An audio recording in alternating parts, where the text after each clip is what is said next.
Breaking news ऐनासी नवां सां share कयूं पिया। इंग्लैंड पाकिस्तान खां मुल्तान टेस्ट बुक खसी वरिती। इंग्लिश टीम 3 मैचिस वारी सीरीज़ 2-0 तां पंहिंजे नाव करे वरिती।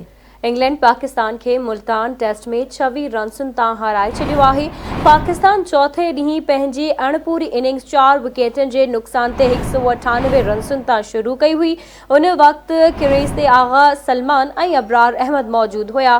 चौथे ॾींहुं पाकिस्तान के फ़हीम अशरफ, मोहम्मद नवाज़, सऊद शकील, अबरार अहमद ऐं ज़ाहिद महमूद जी सूरत में नुक़सान बर्दाश्त करणो पियो। अहम ख़बर खां अव्हांखे हिकु भेरो ॿीहर आगाह कंदा हलूं। इंग्लैंड पाकिस्तान खां मुल्तान टेस्ट बि खसी वरिती। इंग्लिश टीम 3 मैचिस वारी सीरीज़ 2 तां पंहिंजे नाव करे वरिती। इंग्लैंड पाकिस्तान के मुल्तान टेस्ट में 26 रन्सुनि तां हाराए छॾियो। पाकिस्तान चौथे ॾींहुं पंहिंजी अणपूरी इनिंग्स 4 विकेटनि जे नुक़सान ते 198 रन्सुनि तां शुरू कई हुई। उन वक़्तु क्रीज़ ते आगा सलमान ऐं अबरार अहमद मौजूद हुआ।